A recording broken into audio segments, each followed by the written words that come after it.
செல்வர் இறையாட்சிக்கு உட்படுவதை விட ஊசியின் காதில் ஒட்டகம் நுழைவது எளிது. மத்தேயு எழுதிய நற்செய்தியிலிருந்து வாசகம். அக்காலத்தில் இயேசு தம் சீடரிடம், செல்வர் விண்ணரசில் புகுவது கடினம் என நான் உங்களுக்கு உறுதியாக சொல்கிறேன். மீண்டும் உங்களுக்கு கூறுகிறேன், செல்வர் இறையாட்சிக்கு உட்படுவதை விட ஊசியின் காதில் ஒட்டகம் நுழைவது எளிது என்றார். சீடர்கள் இதை கேட்டு, அப்படியானால் யார்தாம் மீட்பு பெற முடியும் என்று கூறி மிகவும் வியப்படைந்தார்கள். இயேசு அவர்களை கூர்ந்து நோக்கி, மனிதரால் இது இயலாது, ஆனால் கடவுளால் எல்லாம் இயலும் என்றார். அதன் பின்பு பேதுரு இயேசுவை பார்த்து, நாங்கள் எல்லாவற்றையும் விட்டுவிட்டு உம்மை பின்பற்றியவர்கள் ஆயிற்றே, எங்களுக்கு என்ன கிடைக்கும் என்று கேட்டார்.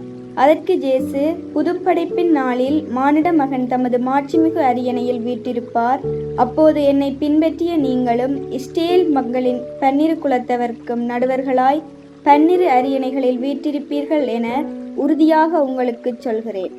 மேலும் என் பெயரின் பொருட்டு வீடுகளையோ சகோதரர்களையோ சகோதரிகளையோ தந்தையையோ தாயையோ பிள்ளைகளையோ நிலப்புலன்களையோ விட்டுவிட்ட எவரும் 100 மடங்காக பெறுவர், நிலை வாழ்வையும் உரிமை பேறாக அடைவர்.